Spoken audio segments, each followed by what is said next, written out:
Pintura lang yan. Pag nagkamali ka, patukan mo ng pintura. Bakit ka matatakot na magkamali? Hindi mo malalaman na magaling ka sa isang bagay kung hindi mo susubukan. Ako si Ferdinand Saide, mas kilalang Ding dito sa barangay namin. Taga rito sa Candaba, Pampanga. 48 years old na rin ako.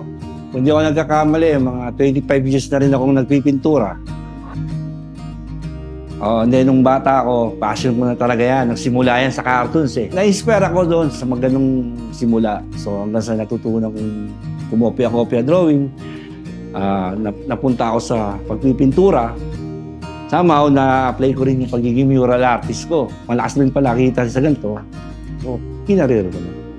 Dito makikita mo yung achievement nila.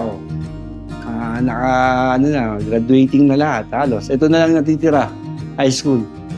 Kumbaga, kung sino bang magulang hindi matutuwa sa ganun. Lahat naman, siyempre.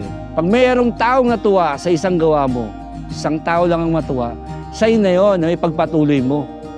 Proud ako. Pinagmamalaki ko na itaguyod ko pamilya ko bilang pintor.